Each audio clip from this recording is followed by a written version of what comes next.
Stock market में अपने शुरुआती दिनों में एक प्रॉफिटेबल ट्रेडर अपना 70% फोकस अपनी साइकोलॉजी को बिल्डअप करने पर और बाकी बचा 30% फोकस रिस्क मैनेजमेंट पर लगाता है। लेकिन जैसे जैसे उसका एक्सपीरियंस बढ़ता जाता है तो वैसे वैसे उसका 70% फोकस रिस्क मैनेजमेंट पे और सिर्फ 30% फोकस साइकोलॉजी पर रहता है। क्योंकि शुरुआती दिनों में एक ट्रेडर का ज्यादा समय ट्रेडिंग करते समय किस तरह से ट्रेड में एंट्री करनी है, कहां पर अपना प्रॉफिट बुक करना है, साथ ही किस तरह से प्राइस एक्शन और अन्य चीजों को सीखना है, इन पर खर्च होता है। इन सब को सीखने के बाद जैसे जैसे उसका अनुभव बढ़ता है वैसे वैसे उसका फोकस अपने कैपिटल को बचाने और कम से कम रिस्क में ज्यादा प्रॉफिट बनाने के लिए किस प्रकार से रिस्क को मैनेज किया जाना चाहिए, इस पर होता है। क्योंकि रिस्क मैनेजमेंट पर ही आपकी ट्रेडिंग साइकोलॉजी पूरी तरह डिपेंड होती है। चलिए इस बात को एक उदाहरण से समझने की कोशिश करते हैं। यह बैंक निफ्टी का 21 अगस्त का 5 मिनट टाइम फ्रेम का चार्ट है, जहां प्राइस स्ट्रांग बेरिश कैंडल्स बनाने के बाद लोअर लेवल्स पर रिजेक्शन फेस करते हुए इस तरह से लॉन ग लोअर विक कैंडल्स के साथ एक ग्रीन बुलिश कैंडल चार्ट पर बनाती है। अब यहां प्राइस बार बार 50,500 के एक राउंड नंबर और साइकोलॉजिकल लेवल के नीचे जाने में फेल हो रही है। इसका मतलब यहां एक सपोर्ट लेवल क्रिएट हो रहा है। अब हमारे पास यहां दो रिटेल ट्रेडर हैं जिनके पास समान रूप से लगभग 50,000 का ट्रेडिंग कैपिटल अवेलेबल है। अब क्योंकि मार्केट इस सपोर्ट लेवल से सपोर्ट लेकर ऊपर जा सकता है, इसलिए इसे देखकर इनमें से एक रिटेल ट्रेडर यहां से मार्केट इस सपोर्ट से रिवर्स करते हुए ऊपर जा सकता है। ये सोचकर इस ग्रीन कैंडल के नीचे अपना स्टॉप लॉस लगाकर लॉन्ग ट्रेड में एंट्री करता है, तो दूसरा रिटेल ट्रेडर बिना स्टॉप लॉस लगाए अगर मार्केट सपोर्ट से नीचे जाता है तो मैं यहां अपने ट्रेड से एग्जिट कर लूंगा, इस तरह से सिर्फ मन में सोचकर ट्रेड में एंट्री करता है। लेकिन नेक्स्ट कैंडल एक बिग बेरिश मोमेंटम कैंडल बनने के कारण मार्केट नीचे आता है और यहां पहले ट्रेडर ने जो स्टॉप लॉस लगाया था वो हिट होने के कारण उसका 1,000 रुपए का नुकसान होता है। इसीलिए उसने स्टॉप लॉस के रूप में जो लॉस यहां सोचा था उसे वो एक्सेप्ट कर लेता है। लेकिन उसी समय दूसरा ट्रेडर जिसने स्टॉप लॉस लगाए बिना यहां ट्रेड एंट्री की थी वो अभी भी इस ट्रेड में बना हुआ है, क्योंकि उसे लगता है कि मार्केट अभी भी यहां से ऊपर जा सकता है। कुछ देर बाद प्राइस धीरे धीरे ऊपर बढ़ती है जिससे दूसरे ट्रेडर को कुछ प्रॉफिट होता है।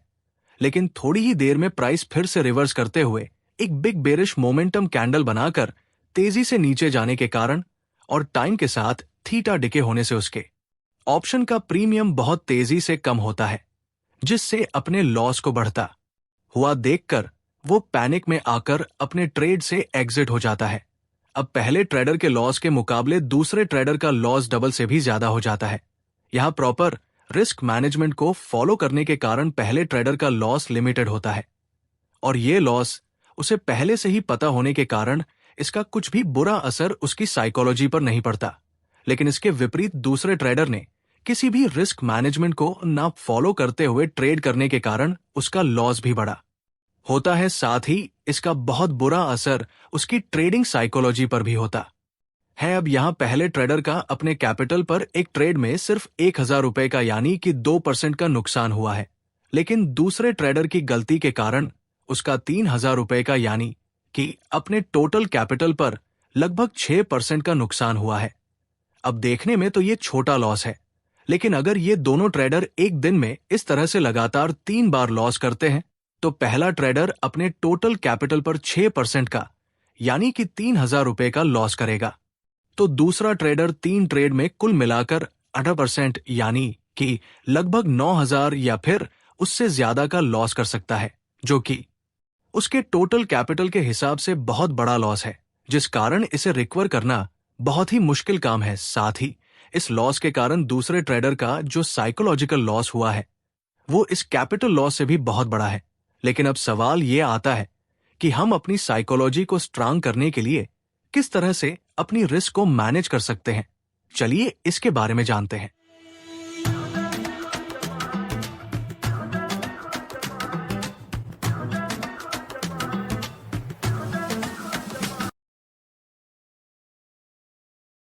अपने लॉस को कम से कम या फिर उसे एक लेवल तक सीमित रखते हुए अपने प्रॉफिट्स को संभावित लॉस से बड़ा बनाना, इसी बात को हम रिस्क मैनेजमेंट कहते हैं। और ये कोई रॉकेट साइंस नहीं है, इसलिए इस विषय को ज्यादा कॉम्प्लिकेटेड करने की कोई जरूरत नहीं है। आपको सिर्फ अपने लॉस को कम से कम रखने पर फोकस करना होता है। अब इसे करने के लिए ट्रेडिंग में कुछ सिंपल टेक्निक्स को आपको फॉलो करना पड़ता है। चलिए इसे वन बाय वन समझते हैं। Point number 1, always follow proper risk to reward ratio. इस चार्ट में प्राइस नीचे से सपोर्ट लेकर एक हाई लगाकर वापस उसी सपोर्ट एरिया के पास एक ड्रैगन फ्लाई डोजी या फिर लॉन्ग लोअर विक वाली कैंडल चार्ट पर बनाती है। अब क्योंकि ये कैंडल सपोर्ट एरिया के पास बनी है, इसलिए प्राइस एक्शन के हिसाब से एक बुलिश सेटअप माना जाता है। अब इसे देखकर अगर आप लॉन्ग ट्रेड में एंट्री करने के लिए इस कैंडल के नीचे अपना स्टॉप लॉस लगाकर 1:1 के रिस्क टू रिवॉर्ड रेशियो को फॉलो करते हैं, तो आपकी ट्रेडिंग एक्यूरेसी कम से कम 60% टू 70% पर होनी चाहिए, तभी आप यहां प्रॉफिट बना सकेंगे।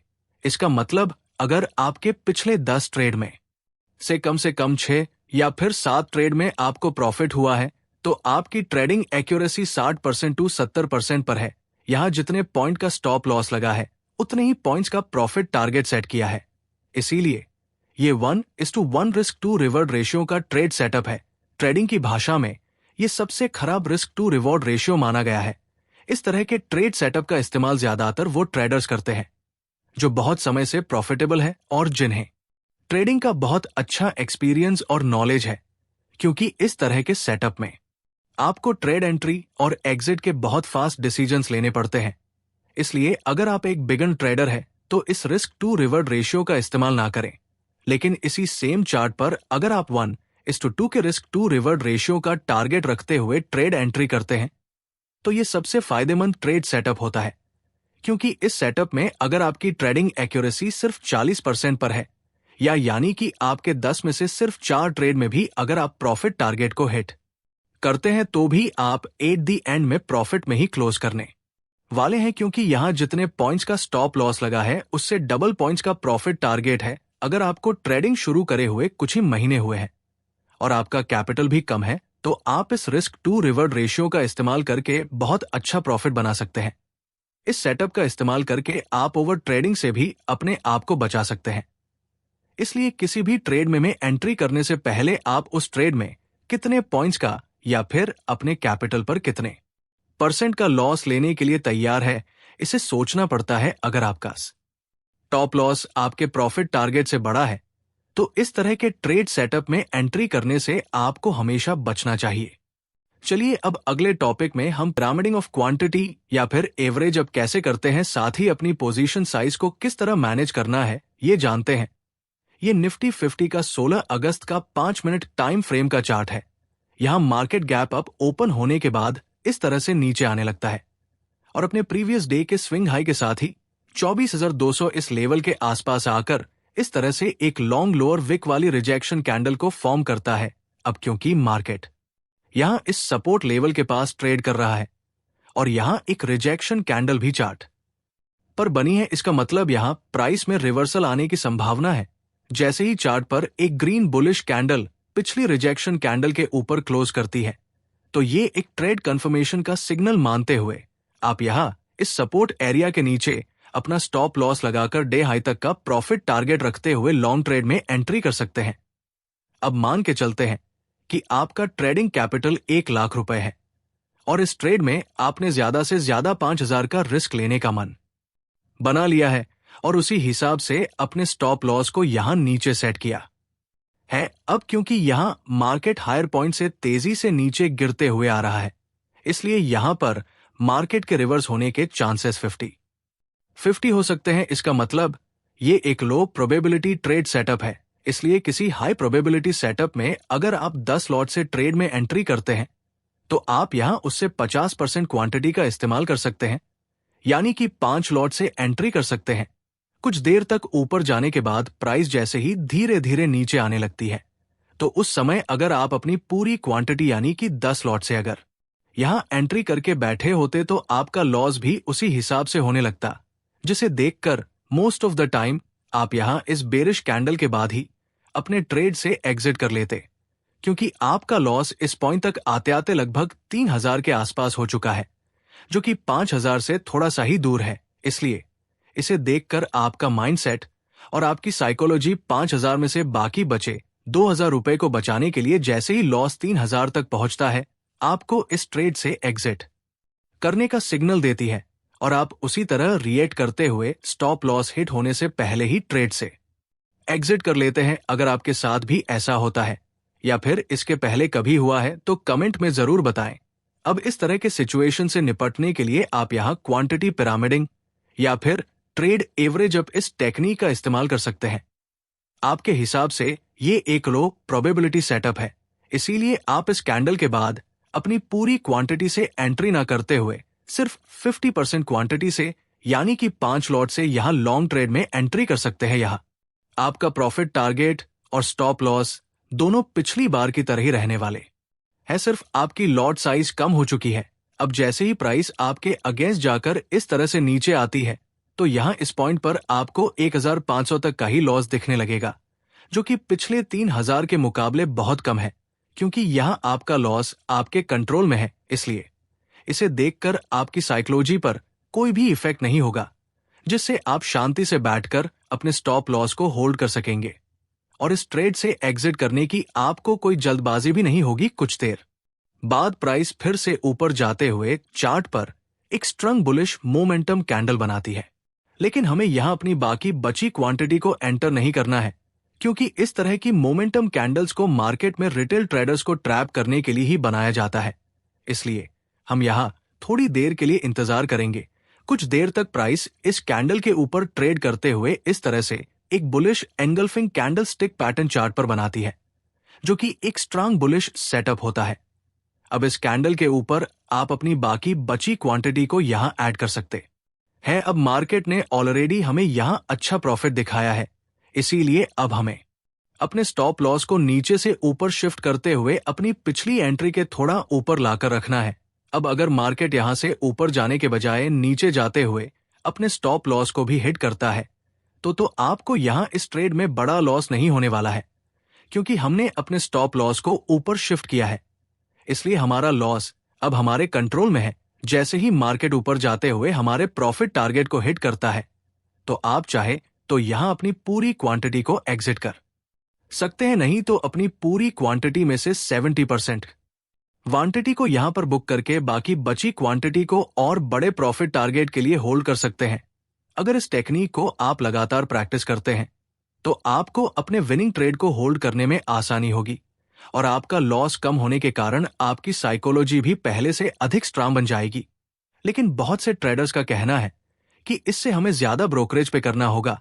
ये बात सही है, लेकिन इस टेक्निक के इस्तेमाल से आपके बड़े लॉस होना बंद होने के कारण उसके सामने आपका छोटा सा ब्रोकरेज कुछ भी नहीं है। इसके बाद एक इंपॉर्टेंट पॉइंट या फिर प्रैक्टिस आपको बताता हूं। मान लेते हैं कि आपका ट्रेडिंग कैपिटल अभी 50,000 है और आप एक वीक में 5 दिन ट्रेड करते हैं। पहले दिन की ट्रेडिंग में आपको ब्रोकरेज और बाकी चार्जेस काट के लगभग 5,000 का प्रॉफिट हुआ है, तो आपको इस प्रॉफिट में से कम 50% अमाउंट को अपनी ट्रेडिंग अकाउंट से सीधे विड्रॉ कर लेना है। अब नेक्स्ट डे आपके पास 52,500 का कैपिटल मौजूद होगा। अगर आप फिर से प्रॉफिट बनाते हैं तो फिर से इस प्रॉफिट का 50% विड्रॉ कर ले। लेकिन तीसरे दिन आपको नुकसान होता है तो आपको इस दिन कोई भी अमाउंट निकालनी नहीं है और ना ही वापस ट्रेडिंग अकाउंट में डालनी है। अब इस प्रैक्टिस को अगर आप लगभग 1 महीने तक फॉलो करके देखेंगे तो आपको अपना मनी मैनेजमेंट इंप्रूव होता हुआ नजर आएगा, क्योंकि जिस दिन आप लॉस करते हैं उसके दूसरे दिन जब आप ट्रेडिंग करने के लिए शुरुआत करते हैं तो उस दिन आपके पास पिछले दिन के मुकाबले कम कैपिटल होने के कारण आप अपने पिछले लॉस को रिकवर करने के लिए बड़े कैपिटल से बड़ी क्वांटिटी में रिवेंज ट्रेडिंग नहीं कर पाएंगे और ओवर ट्रेडिंग से भी बचे रहेंगे, जिसका सीधा असर आपकी ट्रेडिंग साइकोलॉजी और आपके माइंडसेट को स्ट्रांग करने में होगा। इसी तरह की छोटी छोटी बातें आपको एक प्रॉफिटेबल ट्रेडर बनाती है। रिस्क मैनेजमेंट के अगले वीडियो में हम और भी टेक्निक्स को समझेंगे। तब तक उम्मीद है कि इस वीडियो में बताई गई बातों को आप जरूर प्रैक्टिस करेंगे।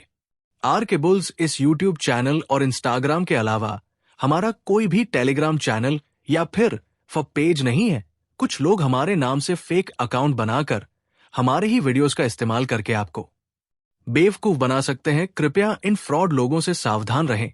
अगर आपको हमारा ये वीडियो अच्छा लगा तो वीडियो को लाइक और चैनल को सब्सक्राइब जरूर करें। धन्यवाद।